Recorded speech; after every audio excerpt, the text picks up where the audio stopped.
behold, one of the most terrifying things imaginable. A sustainability professional at a park. So, welcome back. This is That Is Kinda Sus. I'm your host, and we're currently walking through the Allegheny West Park here in Pittsburgh. So this is on the north side. I love it because right over here is an open dog park. Dogs can be off leash, they usually are. It's very fun. And currently it's about 7 in the evening, which means parking is free in Pittsburgh since 6.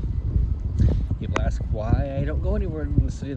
Answer is I refuse to pay for parking. I've only done it once in the 9 months I've lived here, and I plan on keeping it to once every 9 months at most. And of course, while I'm here, one of the only downsides to this park is it has a train line that goes through it. And I can tell you right now, that's a Norfolk Southern train. The same one that derailed 3 times in March. So, yeah. It's not as noisy as I thought, so we're probably fine, but still. So I found myself a really nice spot to just sit down and relax. Here's a really nice panoramic view of the park. It's actually really nice here. I enjoy it a lot. So one of the more interesting things about being a sustainability professional at a park is, since I study communities and urban areas, this is actually kind of my jam to come to parks and just look around and enjoy myself and have a good time. Like, I can enjoy these as a regular human being, but also I thoroughly can enjoy these because I'm looking around and I'm like, oh, interesting park design. Like, I'm always on the lookout for things that should not be in parks, like calorie pears. Do not allow calorie pears into your park. And if you're wondering what is a calorie pear, the answer is it's this pear. It's really was common for a long time with people who were doing urban planning because it grows well, it's pretty easy to take care of. The problem is it's a teeny bit of the invasive, and it's spiny. It has thorns. I have never seen the thorns in real life, but I've been told that they are very long and painful to deal with. So, choices were made. But thankfully, most people are trying to eradicate them now because they're not native here, and we get other trees like these that are totally fine for the environment. I'm actually trying to look because I actually see something I can show you here in just a sec. So I hate walking off path because I don't like it. But we're going to do it here for just a brief second to show you something really quick. This is something I noticed as a professional is, hey look, there's little leaves coming out of the side of the tree. Why? And the answer is the tree is stressed. I don't know why that tree is stressed. Hopefully it gets better soon. But it's actually something called epicormic growth. And it just means that the tree is sick, it's not getting enough light, something is happening, and so it's going, oh no, I need more energy, so put out leaves wherever they can, and in this case, it's along the trunk. It can also be along the branches, basically anywhere that is not where leaves normally are, it'll send them out. My undergrad actually had a tree that was basically all epicormic growth, and I think that they just didn't remove it because it was so old. But it was seriously concerning how bad it was. Like, the tree was just foregone. But that's one thing I noticed as a sustainability professional going into your local park. The thing I notice is just how people have designed the park. This one is a pretty open design. I like it a lot. There's a water feature. It's not always common. I also look at, like, what birds are there. This one notoriously always has the devil's canaries, as I call them, or geese, as the layman would refer to them. And the thing is, I like geese well enough because I'm not afraid of geese. If a geese looks at me, I will look back.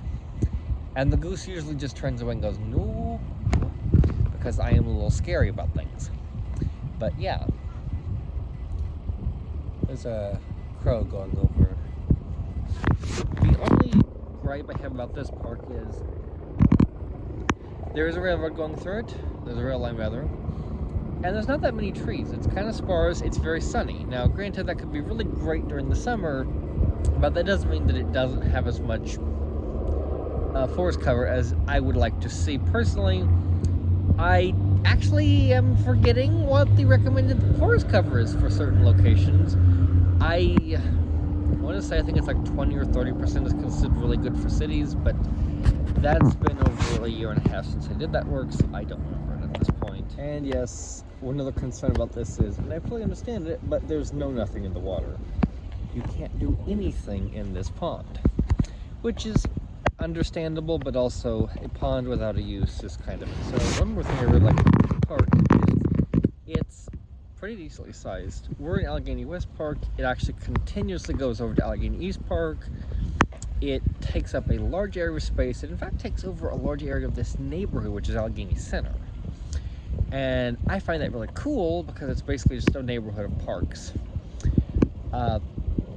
Allegheny East is actually where I go to the farmer's market. I'm going to be making a video later talking about that because I really like the farmer's market up here.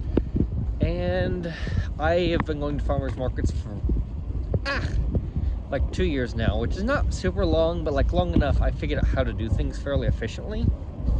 So yeah, this has been a walk in the park with a sustainability person. I know it's not super informative. It'd be more informative if it was later in the year and there was more happening, more plantings, but unfortunately this is April and so there's not as much going on around here, which is kind of cool because I enjoy it, but it also means there's not as much to talk about, except I do see something over here real quick. Oh, nope, never mind. Oh no, we're fine. Hold on. You can see ducks. There's some ducks. There was a dog running at the ducks. I wasn't sure if the dog would run at the ducks. He was instead running at another duck. But yeah, this has been kind of sus, and I'll be back next time. So the ducks I really didn't miss here the ducks I'm talking about. If you notice, the female duck has like a really lovely iridescent, like blue purple area, and this is a mallard pair. So the male's head is actually iridescent too. And this is one of those things where I probably should mention one of the weirder things about me as a person. I like animals. Animals like me. But me coming to a park is kind of a weird experience for everyone who's around me because I've grown up around animals, so I know how to act, and animals seem to like me a lot. Which is really great. Except until all of a sudden you see geese approaching me, and I don't care because I'm not afraid of them.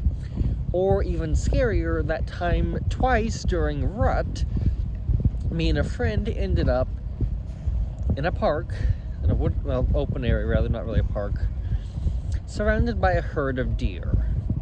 And there was a male deer 10 feet from me. Yeah, looking down a male deer during rut is probably the scariest thing I've done in a while. And I'm in grad school, so that's saying a lot. Now, that being said, that's not normal. I don't know anyone else who's in sustainability environmental stuff that has that much ability to just vibe with animals. It's just one of my tricks. Was with a friend who was DJing the other day, and outside this bar was this dove that had roosted. So I go out and I immediately, as a normal human being would do, just immediately start going,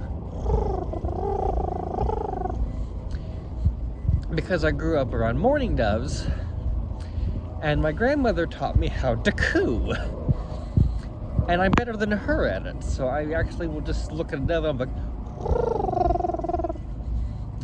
it's hilarious how good I am at it. They'll actually respond. I'm apparently good enough.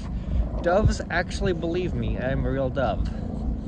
So in the event that this whole master sustainability thing doesn't work, I'm going to moonlight as a bird.